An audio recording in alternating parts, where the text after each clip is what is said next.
Think you're all caught up on facts about the Beatles? Think again. From a classic song inspired by a breakfast dish to an impromptu acid trip with a wicked dentist, this is everything you didn't know about the legendary rock group. Which version of the Beatles do you like better? The clean-cut, suit-clad pop idols of the early to mid-60s? Or is your preference the colorful, bearded hippies who revolutionized all forms of rock? Here's a third option. The early Beatles were basically punks. Before Brian Epstein discovered them, the Beatles played in dingy nightclubs, clad in leather jackets and jeans, and were prone to smoking and swearing on stage. The band would even eat chicken between songs. For a while, it seemed like the group was destined to play tiny clubs forever. Then Epstein came along. He felt the group had potential but needed to be cleaned up. We didn't want to appear as a gang of idiots, and Brian suggested that we just sort of wore ordinary suits. Epstein had them ditch the leather and denim for freshly tailored suits, styled their hairdos into something more fashionable, and even had them string their guitars correctly. Back then, the Beatles had excess guitar wire dangling from the tuning knobs, which looked messy and unprofessional. Epstein got them to stop doing that. The band wasn't thrilled with Epstein's ideas initially, but soon realized how helpful they could be. According to the Beatles anthology, John Lennon said this about the band's decision to implement Epstein's changes. It was a choice of making it or still eating chicken on stage. It's well known that the Beatles smoked marijuana regularly. By the time they were into the more experimental phase of the recording career, one could practically catch a contact high from their music. They didn't start out that way, however. In fact, their initiation can be traced back to one night and one man. The night in question was August 28, 1964. According to Peter Brown and Stephen Gaines's The Love You Make, an insider story of the Beatles, that's when Bob Dylan showed up in the Fab Four's hotel room and introduced them to the drug. The Beatles' manager Brian Epstein reluctantly admitted that none of them had ever really smoked weed before, which left Dylan a bit puzzled. According to Brown and Gaines's book, Dylan asked the band, "But what about your song, the one about getting high?" He was referring, of course, to I Want to Hold Your Hand. This prompted John Lennon to tell Dylan that the lyric he had in mind was not actually I get high, but rather I can't hide. From there, Dylan suggested that some grass was in order. On Dylan's insistence, the band smoked marijuana for the very first time, and by the end of the night, everyone was in stitches. Paul McCartney even insisted that the band's road manager Mal Evans follow him around with a pad and pencil to write down everything he said. Unfortunately, Evans' notes have since been lost, so we'll never know what deep thoughts McCartney might have had. Nearly every Beatles song not written by George Harrison or Ringo Starr gets credited to Lennon-McCartney. That's due to an early agreement between the two musicians and Brian Epstein, the band's manager. Epstein and Lennon proposed that any song Lennon or McCartney wrote would be credited to Lennon-McCartney. I would say to people that out of, I think it's about 300 songs that John and I wrote together, we never had a dry session. According to McCartney in a 2015 Esquire interview, he was initially fine with that, but suggested the credit be reversed if he were the primary writer.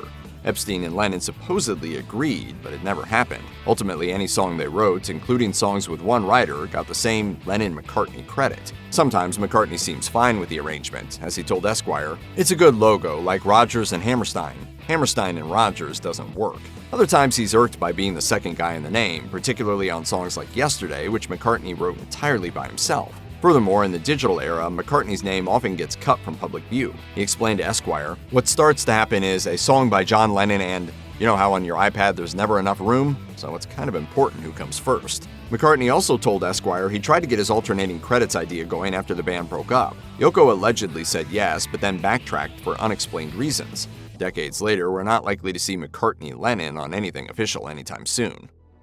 During a 1964 tour of the United States, the Beatles showed up to play the Gator Bowl in Jacksonville, Florida, and were greeted with an unwelcome circumstance. The show that night was supposed to be segregated, meaning black concertgoers on one side of the arena and white attendees on the other. Needless to say, having a segregated audience simply did not fly with the band. According to the BBC, John Lennon proclaimed, "We never played to segregated audiences, and we aren't going to start now. I'd sooner lose our appearance money." We don't like it if there's any segregation or anything, because it just seems mad to me. As it turned out, the Beatles did play that night, but only after the audience was allowed to freely mingle. The experience apparently prompted them to rework their live performance contracts to specifically state that they would not play for segregated crowds. In a 2018 interview with GQ, McCartney described how years later, the civil rights movement in America inspired him to write one of the band's most iconic songs. He told the outlet, "Blackbird, I was sitting around with my acoustic guitar and I'd heard about the civil rights troubles that were happening in the 60s in Alabama, Mississippi, Little Rock in particular. It's hopefully a good message." One of the most beloved Beatles songs of all time, Yesterday is a simple yet poignant lament for lost love and memories of a better time. but it started life with perhaps the goofiest lyrics the band ever penned. According to Paul McCartney, the song's melody first appeared to him in a dream. He woke up, hit the right chords on a nearby piano, and had the building blocks for an all-time classic. But to ensure he didn't forget the song when he was fully awake, McCartney wrote some placeholder lyrics, calling the song Scrambled Eggs. McCartney wrote the following Dylan-esque couplet: "Scrambled eggs, oh my baby, how I love your legs." McCartney didn't write any egg-related words after that because he caught the giggles and couldn't continue. That said, Scrambled Eggs soon became Yesterday, and the rest is music history. But decades later, McCartney finally got around to finishing his first draft poem. In 2013, he appeared on Late Night with Jimmy Fallon, and the two sang a duet of the completed version of Scrambled Eggs.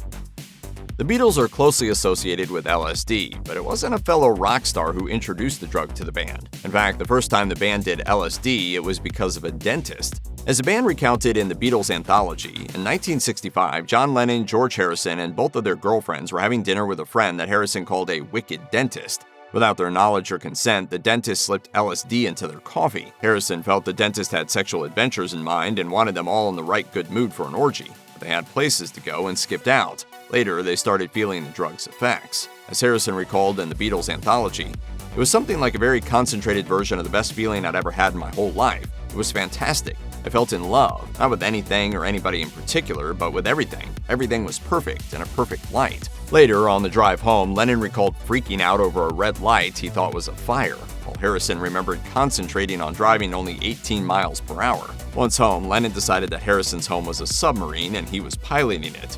No word on whether the submarine was yellow, but probably. The ever-popular Get Back is mostly a fun song about hippies and the counterculture, but during the writing phase, the song was about something very different. It was a scathing satire of xenophobia. Informally dubbed No Pakistanis by fans, the original lyrics for Get Back featured lines like this: "Who is that black man? Don't dig no Pakistanis taking all the people's jobs." According to Salon, the song was meant to satirize anti-immigration sentiments. Taken at face value, it does seem like a sincere anti-immigrant song, so it's probably best that the group never completed or released this version. In a 1986 interview with Rolling Stone, McCartney made it clear that the song was a satire. He told the outlet, "If there was any group that was not racist, it was the Beatles. I mean, all our favorite people were always black." During the Beatles' later years, John Lennon was extremely fond of opaque lyrics that were open to all manner of interpretation. Other than I Am the Walrus, there is probably no better example of this than Happiness is a Warm Gun from 1968's The Beatles, also known as the White Album. Apparently, many fans have assumed the song to be about drugs, particularly heroin. However, Lennon said that the tune's inspiration was much more straightforward. It came from a magazine for gun enthusiasts. According to A Hard Day's Right, the stories behind every Beatles song, producer George Martin had brought the magazine to the studio during the recording of the White Album. On the cover of the magazine was the phrase, "Happiness is a warm gun in your hand." According to the book, Lennon remarked, "I thought, what a fantastic thing to say. A warm gun means you just shot something." In 1968, the Beatles took an odd and highly publicized vacation to Rishikesh, India, to study transcendental meditation under Maharishi Mahesh Yogi. I was really impressed with the Maharishi, and I was impressed because he was laughing all the time. The band members stayed for varying lengths of time. Ringo Starr left after a week and a half, Paul McCartney took off not long after, and John Lennon and George Harrison stuck it out for about 2 months. But while staying in India, all the Beatles were struck by inspiration, penning tunes that would appear on the White Album and Abbey Road. Some of the songs written during their India trip included Revolution, Rocky Raccoon, Blackbird, Back in the USSR, and Dear Prudence, which was inspired by Mia Farrow's sister, who was also present at the retreat. Even Ringo got into the act, writing the country-flavored Don't Pass Me By. The song was Ringo's first solo composition to make its way onto a Beatles album. It's not hyperbole to say that the Beatles are among the most influential musicians of the 20th century. Their songwriting, lyricism, and musicianship has been the subject of endless critical analysis and has been emulated by countless artists. So it's kind of surprising that none of them could read or write music.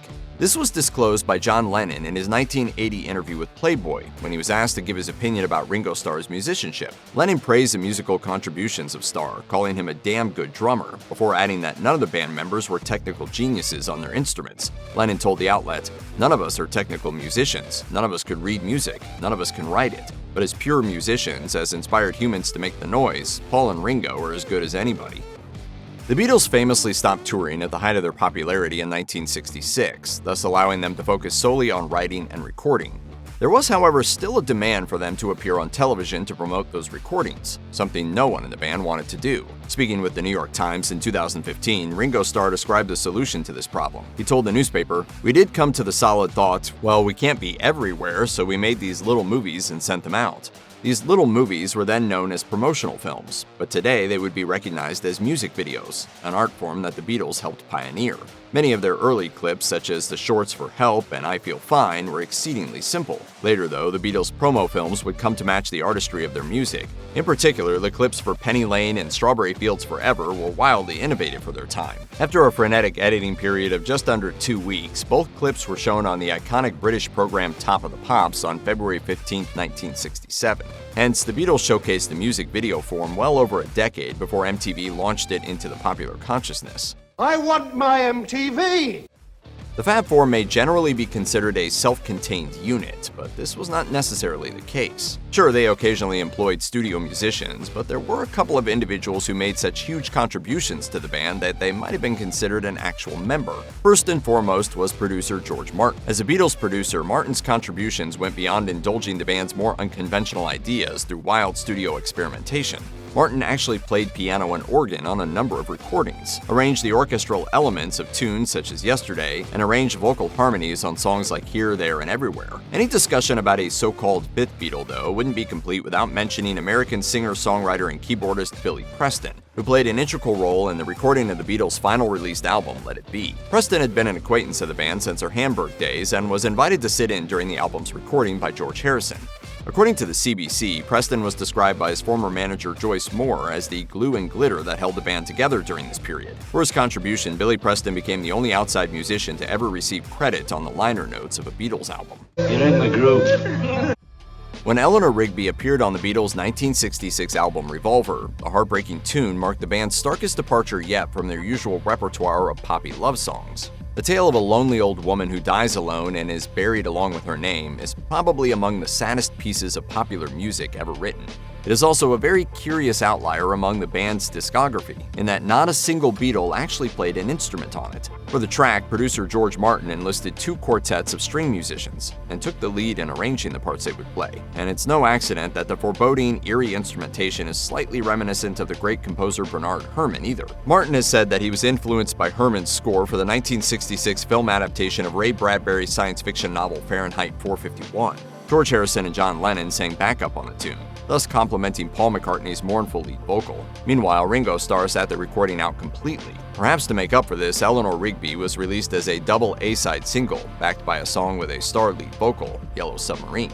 The group would make a few more songs in the coming years that saw them only contribute vocals, including Good Night, She's Leaving Home, and The Inner Light. Eleanor Rigby and the other songs weren't the only tunes missing any instrumental contribution from a member of the Beatles. John Lennon was known to sit out songs on a fairly regular basis, and Paul McCartney played drums on a few tunes in Ringo Starr's absence, including Back in the USSR and The Ballad of John and Yoko. But in the band's entire catalog, there was only one solitary tune that McCartney refused to play on, She Said from the Revolver album. According to the Paul McCartney biography, many years from now, the song has its origins in a 1965 house party. Also present at the party was actor Peter Fonda, who was attempting to comfort an LSD-tripping George Harrison. When Harrison remarked that he felt like he was dying, Fonda told him not to worry, saying, "I know what it's like to be dead." The remark annoyed John Lennon, but it evidently stuck with him as he eventually used it as a key lyric in She Said. The relationship between Paul McCartney and John Lennon was famously contentious, but as it turns out, the two did have a brief reunion of sorts after the Beatles broke up. I haven't worked with Paul because we had a more difficult time, but now we're pretty close. This happened during Lennon's infamous Lost Weekend, during which he just sort of hung out in New York City and LA with his assistant May Pang for about a year and a half. He spent much of this time drinking, doing drugs, carousing with Harry Nilsson, and occasionally recording some music. One night in 1974, Lennon happened to run into his old bandmate at a studio in Burbank. Nilsson was also there that night, as well as a guy named Stevie Wonder. The resulting session should have been unbelievably epic. However, they ended up being the exact opposite of that, perhaps as a result of all the cocaine that was flying around the studio. The chaotic, messy, and downright boring bootleg recording has come to be known as a toot and a snore in 74, a reference to the coke being used and the boredom in the studio.